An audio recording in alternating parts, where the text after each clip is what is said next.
Mpenzi mtazamaji, karibu katika kipindi chetu cha mjadala wa lesoni kutoka katika kanisa la Adventista wa Sabato hapa Nungwi. Leo pamoja nami, mimi ambaye ni mwongozaji wa kipindi ni Geoffrey Mduma, nikiwa pamoja na Elder Gideon Mgusi pamoja na Bwana Victor Makoko, tukienda kujadili ama kuchambua somo la 10 katika mfululizo wetu wa masomo haya ya lesoni, na somo letu la 10 linasema toba na msamaha. Na kabla tujaendelea, nikukaribishe ili tupate ombi. Mungu wetu na Baba yetu, asante kwa wakati huu mwema. Tunakushukuru kwa sababu wewe umeruhusu tuweze kujifunza pamoja maandiko haya matakatifu. Basi tunaomba Roho yako Mtakatifu akawe kiongozi, akawe mwalimu, akatuelekeze na kutafsiria sawa sawa na mapenzi yako. Tumeomba tukikukaribisha katika jina la mwanao Yesu Kristo. Amen. Amen. Jamani, karibuni sana katika kipindi hiki cha lesoni katika somo letu la 10 ambalo lina kichwa cha toba na msamaha. Kama ambavyo tumesoma, naamini hata wewe mtazamaji umepata kupitia kidogo.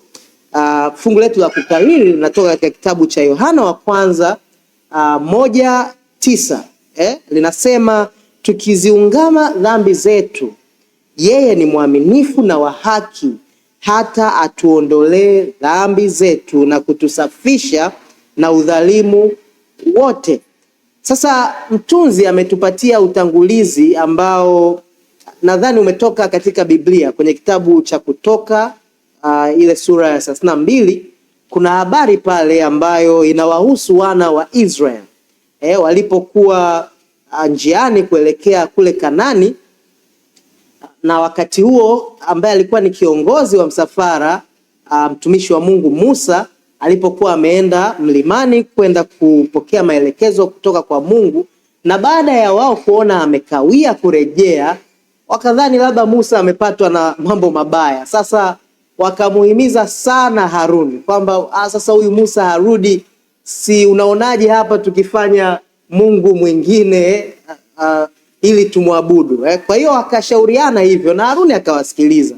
Nadhani kwa sababu ya ugumu wa mioyo yao, Haruni aliogopa. Kwa hiyo akawaambia, sasa leteni vile vito vyenu vya thamani ili tuunde huyu Mungu ndama. Sasa kiukweli, baada ya kuwa wameunda na wakaanza kufanya zile sherehe zao na ibada zao, Mungu alikasirika na akaghadhibika sana.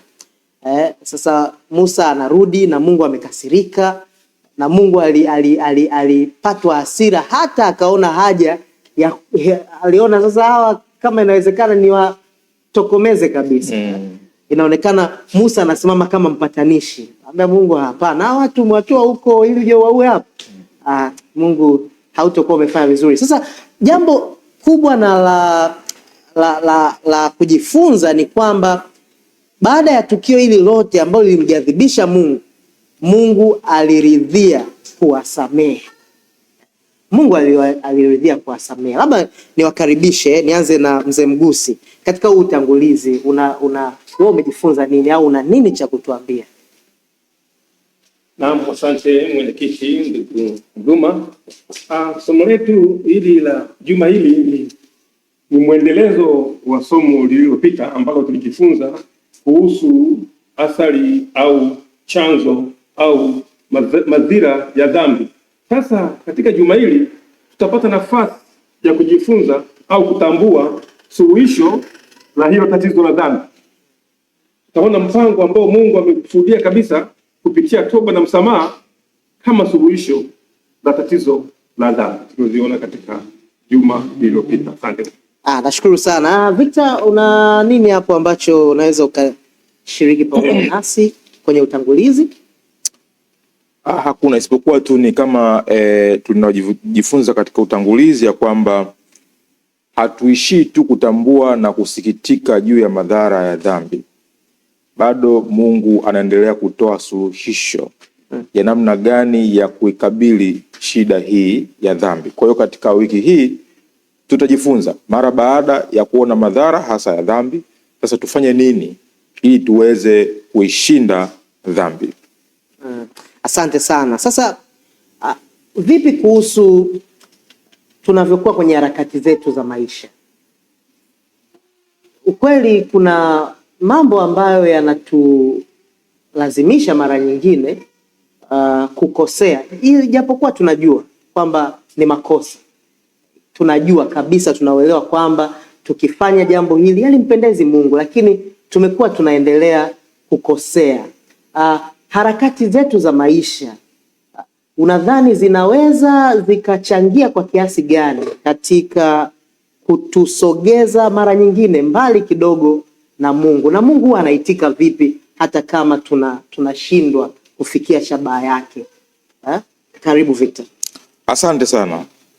Ni kweli kwamba katika ulimwengu huu wa sasa, na huenda hata katika ulimwengu uliopita, kwa namna ambavyo tunaishi tumezongwa na shughuli nyingi sana, na nyakati fulani tunaweza hata kusahau aliyetuumba, kwa maana ya kwamba tunaweza hata kukosa muda na kuzungumza na yule aliyetuumba. Na kwa bahati mbaya ni kwamba shughuli hizi zimekuwa kama tumezipa kipaumbele mno kuliko hata kumtafuta yule ambaye ametupatia shughuli hizi. Na ukweli ni kwamba ni katika miguu ya Yesu peke yake ndipo ambapo tunaweza kupumzishwa, na hapo ndipo ambapo tunaweza tukaponywa majeraha yetu ya dhambi. Soma kile kisa wakati Yesu amemtembelea rafiki yake Lazaro.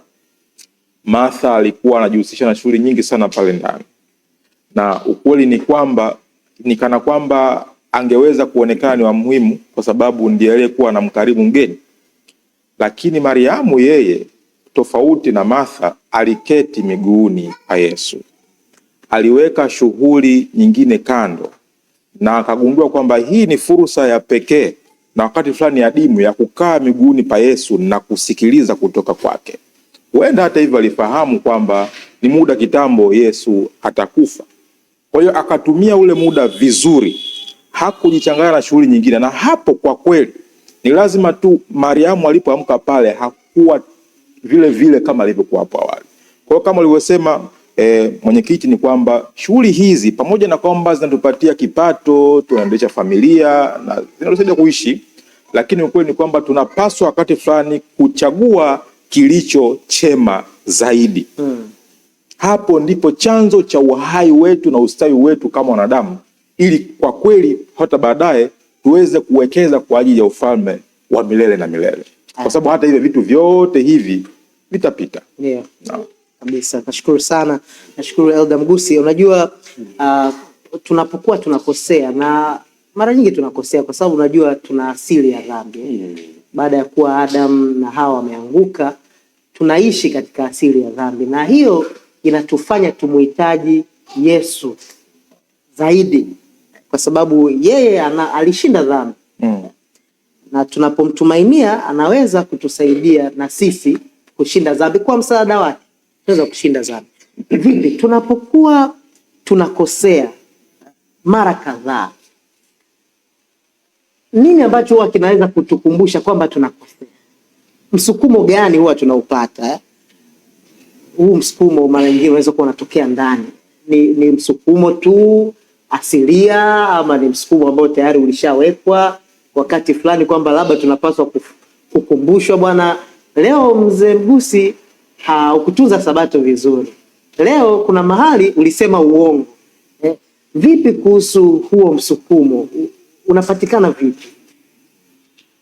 Asante sana mwenyekiti kwa swali hilo zuri la changamoto. Huo ndio ukweli ya kwamba katika harakati zetu hizi za kupambana na maisha, kwa sababu ya asili ya kupinda kwa dhambi, asili ambayo tumeirithi sasa toka kwa wazazi wetu, ya kwamba tunazaliwa tukiwa tumepinda kuelekea upande wa dhambi, hapo ndipo sasa tunapohitaji nguvu.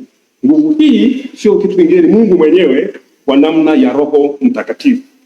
Roho Mtakatifu mojawapo ya kazi zake ni kutukumbusha habari ya dhambi.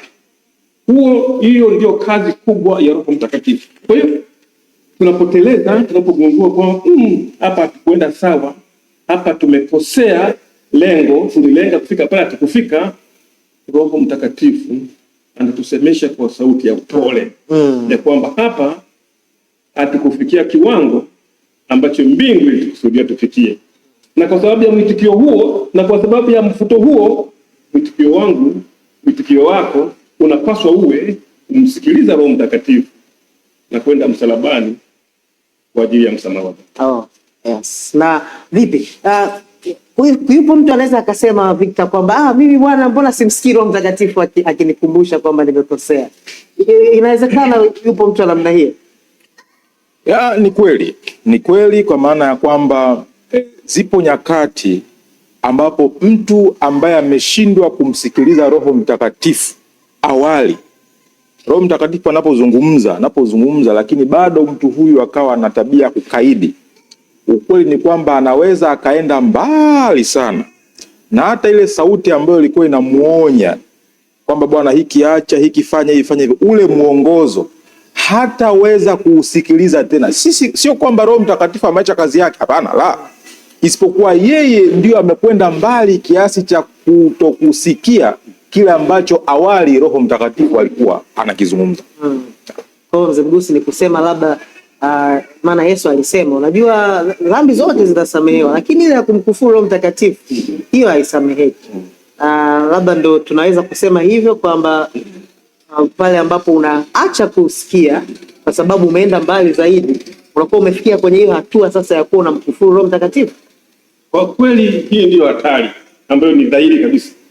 Kwamba unapoendelea kupuuza sauti ya Roho Mtakatifu, unapuuza sauti ya Roho Mtakatifu, unapuuza maoni ya Roho Mtakatifu, mwisho wa siku hutafikia toba tena, kwa sababu umemkataa Roho Mtakatifu ambaye ndio angekusukuma ukafanya toba, ukaweze kusamehewa, ukapona dhambi ya kutokusamehewa. Dhambi ya kumkufuru Roho Mtakatifu ni kweli, ndugu mwenyekiti, inaendana na kukataa mwito wa Roho Mtakatifu ndani ya mioyo yetu kila siku, kuepuka dhambi na kuacha dhambi.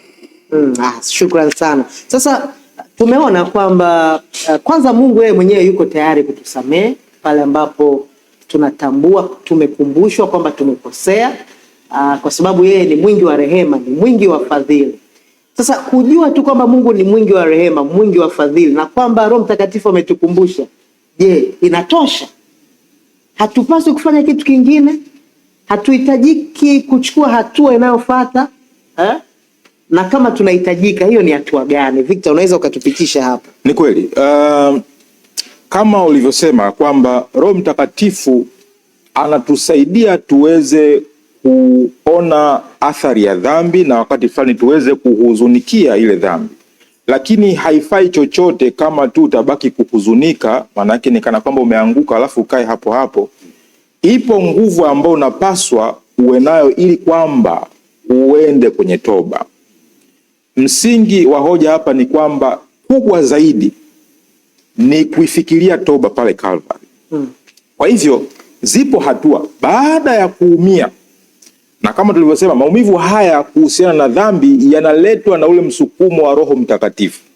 Baada ya kuumia ndipo hapo unachukua uamuzi wa dhati. Anasema uamuzi wa dhati wa kuziacha dhambi. Kimsingi ndio maana halisi na kubwa sana ya toba, ya kwamba unajutia kile ambacho umekifanya na kwamba unaahidi kwa toba ile ya kwamba hiyo dhambi hutairejea. Kwa kufanya hivyo utapata wokovu. Ndio maana kuna mahali hapo mwandishi anasema kwenye ile aya ya mwisho kabisa, nimeipenda, anasema hakuna toba ya kweli isiyoleta mabadiliko. Tunategemea kwamba mara baada ya kuumia, kazi ya Roho Mtakatifu, unachukua hatua zaidi ya kutubu. Yohana anasema tubuni, si ndio? Baada ya hapo tunategemea kwa kweli baada ya kutubu hiyo dhambi usiifanye tena. Na ndipo hapo Kristo anafunika, anakupatia lile vazi lake la haki ya utakatifu.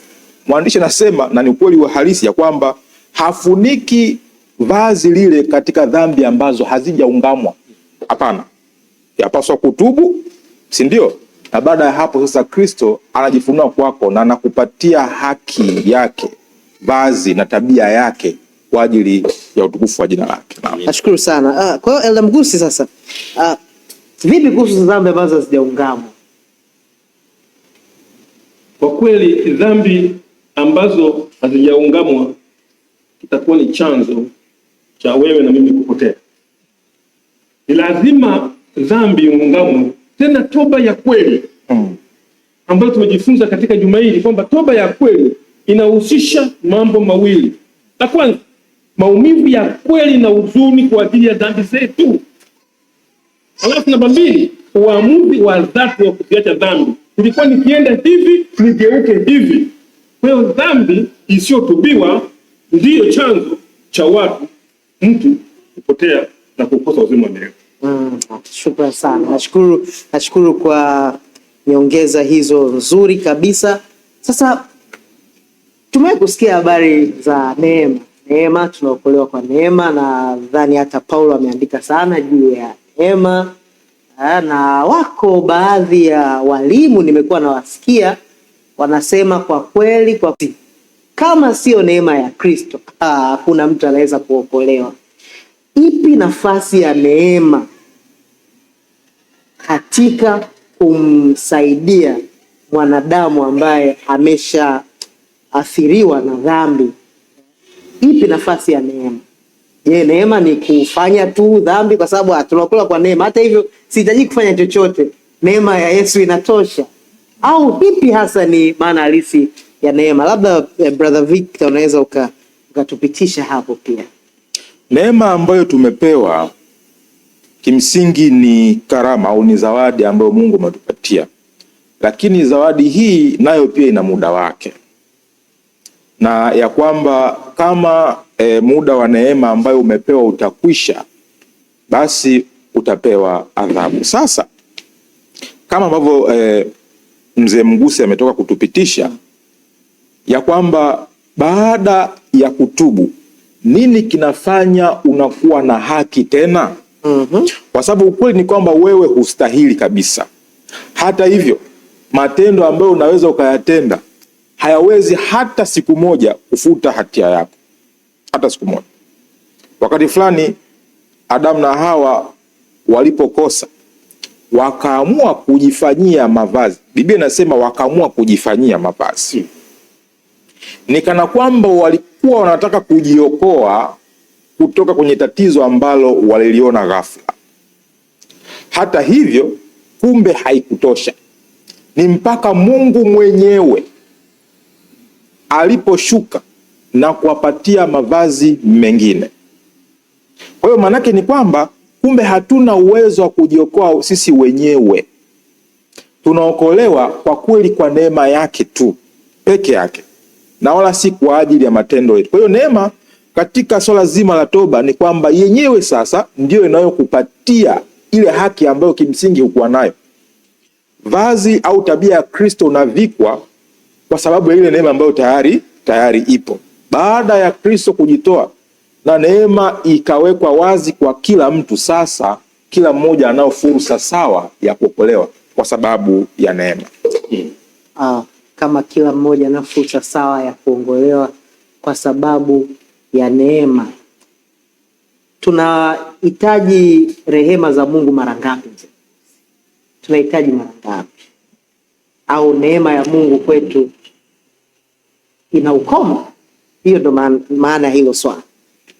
Kweli neema ambayo kwa kweli ni fadhili na rehema za Mungu zinazotolewa bure kwa mwanadamu bila sisi kustahili, kwa kweli hazina kikomo, lakini zinahitaji mwanadamu anyooshe mkono kuzipokea, akubali kubadilisha hali yake ile ya utu wa asili wa dhambi, kukubali utakatifu wa Yesu, ambao ndio ambao rafiki yangu Victor hapa ametoka kueleza ya kwamba Adamu na Hawa pale walipokosa mwanzoni kabisa walijitengenezea mavazi. Soma katika kitabu cha Mwanzo nafikiri mstari wa 7 inasema wao walijitengenezea mavazi ya majani. Lakini Mungu akawatengenezea vazi. Biblia inasema aliwatengenezea koti. Tafsiri ya Kiingereza King James inasema yeye aliwatengenezea koti.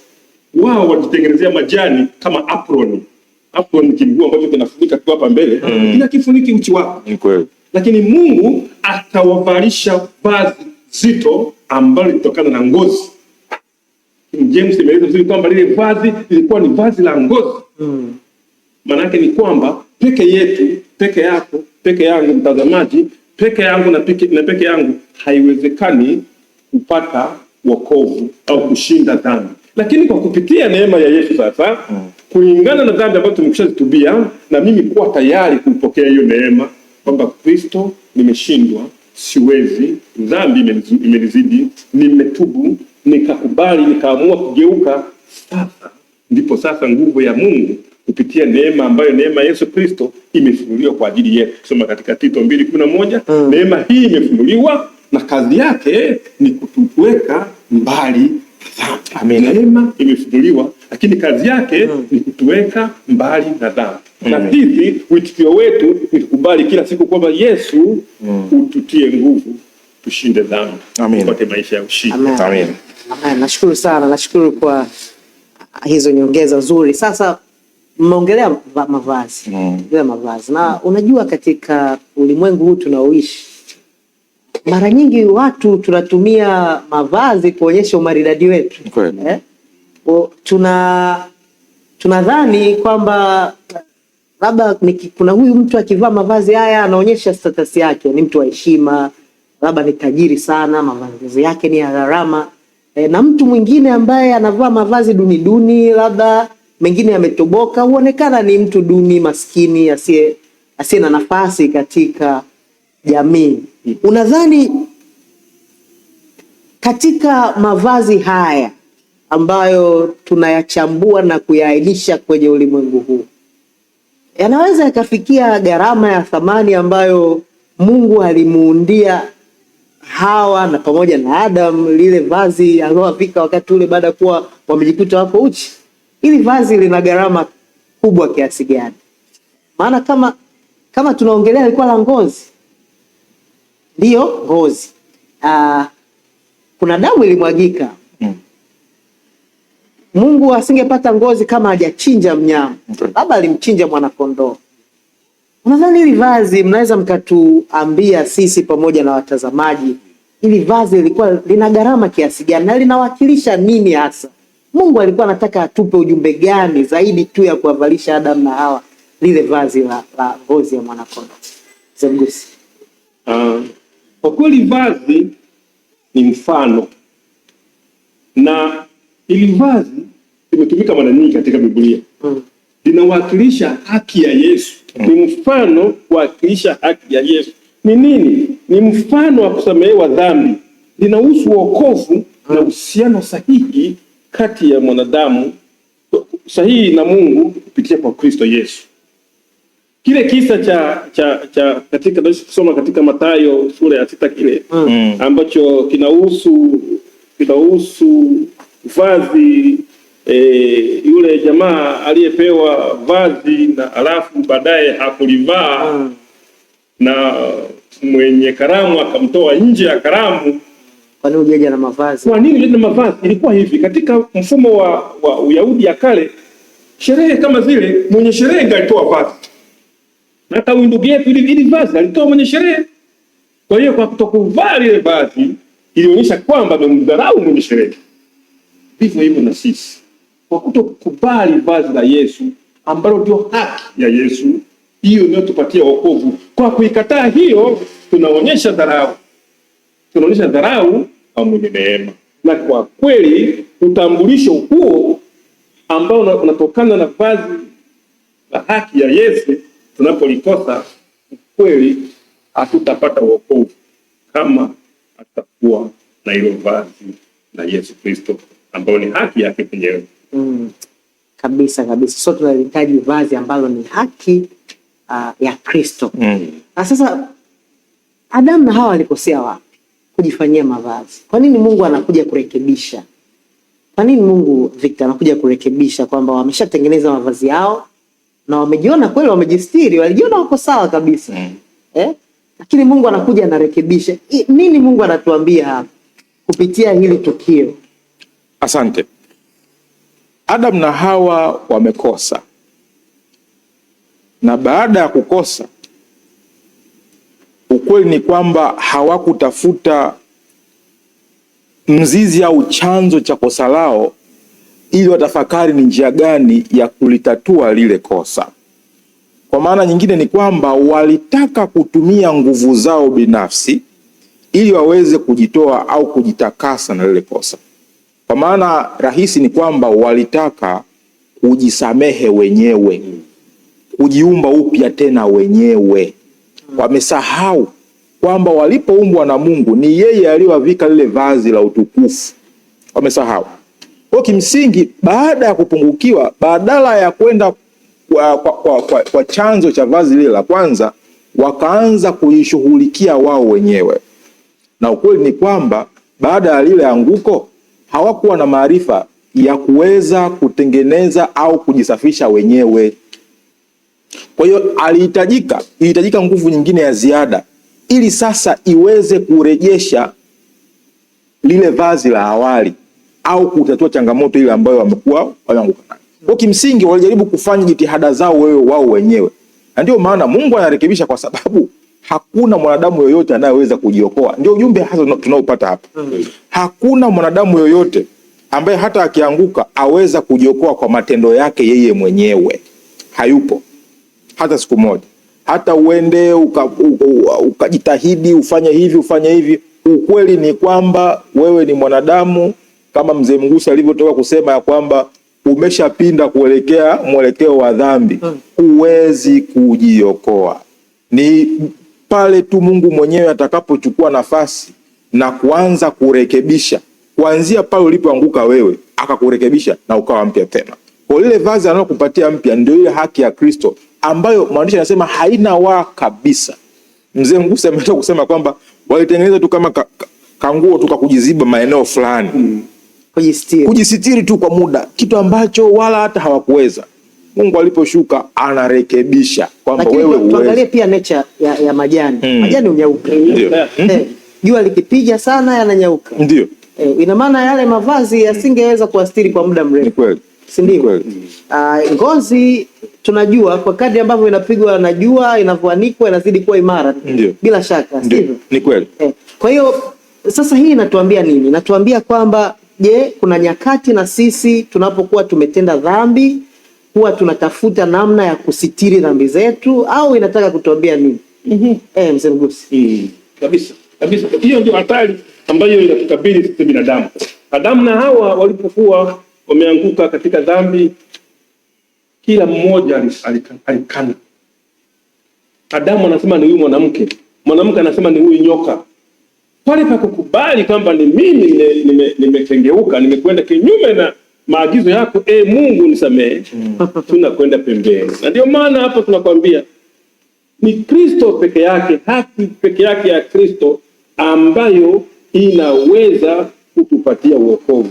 Angalia jinsi ambavyo ngozi hii ilivyokuwa ya thamani, jinsi vazi hili lilivyokuwa la thamani. Ngozi ilitokana na mnyama, kama nilivyotangulia kusema. Ilitokana na kifo cha mnyama. Mnyama huyu anamwakilisha Yesu Kristo. Vazi la haki limemgharimu Kristo maisha yake. Kafara ya msalaba. Hiyo tunapokubali ukweli huo, na sisi kukiri kwamba kwa kweli kwa nguvu zetu hatuwezi, hapo pekee ndipo vazi au mfano uliotumika kama vazi unaweza kuwa na thamani. Katika kitabu cha Christ Object Lessons ambacho kimenukuliwa hapa kwenye yetu ya lesoni, inasema ni vazi tu ambalo Kristo mwenyewe amelitoa ndilo linaloweza kutufanya tufae kuonekana mbele za Mungu. Vazi hili, vazi la haki yake mwenyewe, Kristo ataivika kila roho inayotubu na kuamini. So powerful. Hii ina nguvu kabisa. Tufanyaje sasa kwa jumla, baada ya kuwa tumeona kwamba Mungu yuko tayari kutusamehe, lakini nasi tunahitajika kutubu. Roho wake Mtakatifu amekuwa yuko pale kutukumbusha mara zote, lakini hata kama tutaanguka dhambini bado yuko tayari kutuvisha vazi lake la haki pale ambapo tutakubali kwenda na kutubu na kumwambia tumekosa, tunarudi tena, tuokoe. Hii inatufundisha nini, ama itamfundisha nini mtazamaji hasa katika safari yake ya maisha ya Mkristo? Hebu labda tupitishe pia hapo Victor. Ni kweli, tujifunze nini? Ni kweli kwamba tunaishi katika ulimwengu wa dhambi, na ni kweli kwamba zipo nyakati ambazo tunaweza kuanguka, lakini kuna tumaini. Ndio maana tunarudi pale kwenye fungu la ukariri anaposema tukiziungama dhambi zetu, yeye ni mwaminifu na wa haki hata atuondolee dhambi zetu na kutusafisha na udhalimu wote.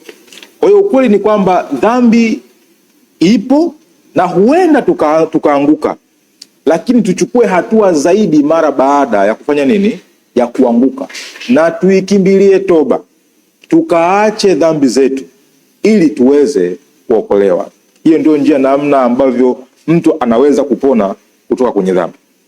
Asante sana Elder Mgusi. Na kweli kabisa, nikiongeza hapa neno ambalo ndugu yangu Victor amemaliza kusema hapa, naongeza tu kwa kusema kwamba na sasa katika nyakati hizi za mwisho Kristo anatusihi kupitia kwa Roho Mtakatifu wake tubadili njia zetu za dhambi zinazoongoza kwenye kifo. Tukisha kubadilika, kuacha njia hizo zinazotuongoza kwenye kifo, ndilo suluhisho pekee la tatizo la dhambi ambalo ni sisi tunapomkubali kafara ya Yesu Kristo, ya kwamba dhambi imetutenga na uwepo wa Mungu katika maisha yetu, lakini neema imekuja. Neema hii ni Kristo mwenyewe.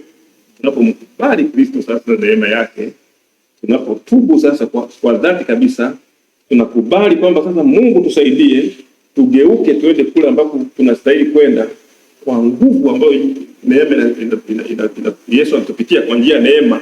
Tunaweza kustahili kuishi katika maisha haya na ulimwengu huu mgumu, tunaweza kuishi maisha ya ushindi.